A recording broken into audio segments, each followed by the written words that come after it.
የባህር በር ለማግኘት ትውልዱ እንዲዘጋጅ ጥሪ ቀረበ። ድምፃዊ አንዷለም ጎሳ በባለቤቱ ህልፈት ዙሪያ የተሰነዘሩበትን ውንጀላዎች አስተባበለ። አነጋጋሪው የጋናው ፓስተር በቁጥጥር ስር ዋለ። ከኤክስክሉሲቭ ሚዲያ ይህንንና መሰል መረጃዎችን ይዘንላችሁ ቀርበናል። አብራችሁን ቆዩ። የባህር በር ለማግኘት ትውልዱ ሁሉ እንዲዘጋጅ ጥሪ ቀረበ። ኢትዮጵያ ከባህር በር ጋር የተፈጠረች ሀገር መሆኗንና ይህንንም የታሪክ እውነታ ሁሉም ዜጋ ሊገነዘበው እንደሚገባ በመከላከያ ሚኒስቴር የውጭ ግንኙነትና ወታደራዊ ትብብር ዋና ዳይሬክቶሬት ዳይሬክተር ሜጀር ጀነራል ተሾመ ገመቹ አሳሰቡ። ጀነራሉ በሰጡት መግለጫም ኢትዮጵያ ከባህር በር ጋር ያላትን ትስስር ምክክር የማይፈልገው ሀቅ መሆኑን ጠቅሰው ይህንን እውነት በዓለም መድረክ በአሳማኝ ማስረጃ አቅርቦ የማሸነፍ ጉዳይ ለሀገሪቱ ቁልፍ መሆኑን ገልጸዋል። ሜጀር ጀነራል ተሾመ በንግግራቸው ማንኛውም አካል ሌሎች ጉዳዮችን ከባህር በር አጀንዳ ጋር እየጠለፈ ለማደናገር ቢሞክርም ኢትዮጵያውያን ሳይዘናጉ ለብሔራዊ ጥቅማቸው ሊቆሙ እንደሚገባ ጥሪ አቅርበዋል። የአሁኑ ትውልድ በሴራ የታጣውን የባህር በር ለማግኘት ራሱን ከመቼውም ጊዜ በላይ ዝግጁ እንዲያደርግም አሳስበዋል። ድምፃዊ አንዷለም ጎሳ በባለቤቱ ህልፈት ዙሪያ የተሰነዘሩበትን ውንጀላዎች አስተባበለ።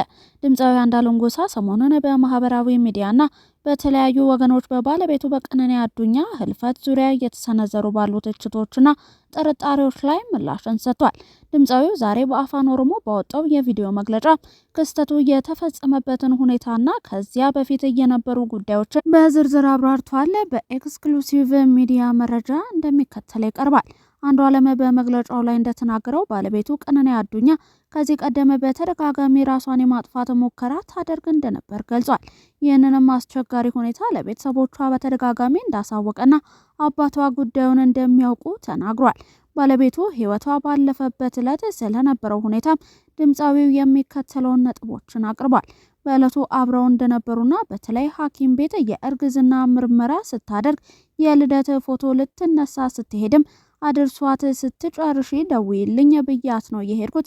ማታም አብረው ተኝተው እንደነበር ገልጿል። ማታም አብረው ተኝተው ስለውሎ ሲጠይቃት ከጎኑ ተነስታ መሄዷንና ስትቆይበት ተነስቶ ሲፈልጋት የኩሽናው በር በውስጥ በኩል ተቆልፎ እንዳገኘው ተናግሯል።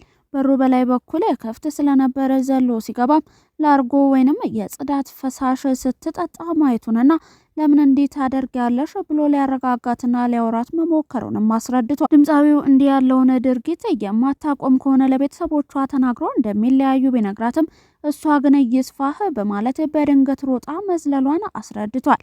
ሊይዛት ቢሞክርም ሳይሳካለት ቀርቶ ሞሎቃን ገልጿል። ድምፃዊ አንዷለም ጎሳ በማጠቃለያው ላይ በምንም ተአምር እሷን አልገደልኳትም በማለት የቀረቡበትን የወንጀል ክስ አጥብቆ አስተባብሏል።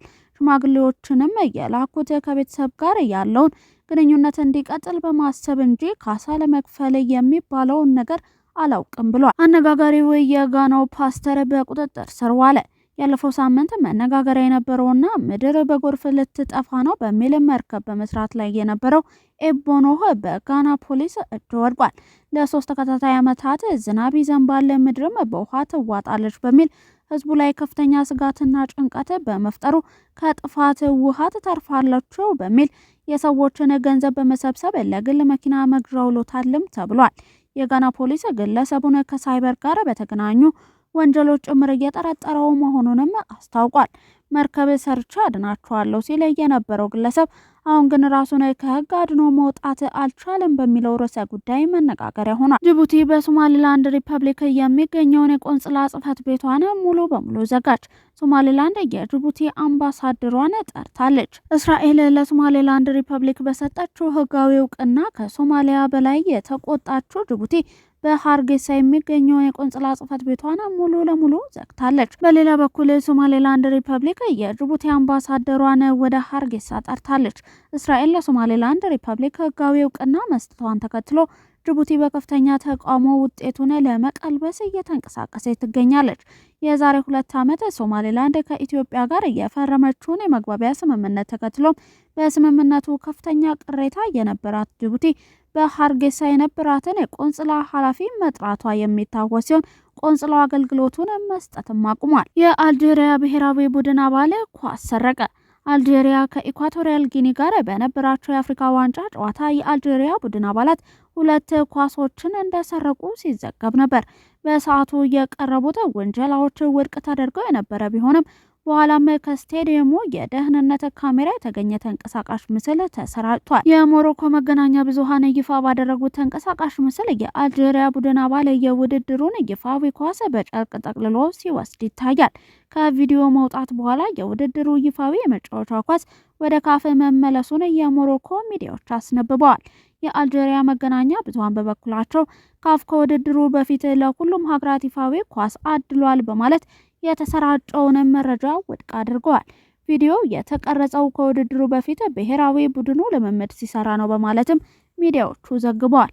አልጄሪያውያኑ በዘገባቸው ይህ የሚዲያ ትንኮሳ በፍጹም የማሸነፍ ግስጋሴ ላይ የሚገኘውን ቡድን ለማደናቀፍ እያለመ ነው ብለውታል።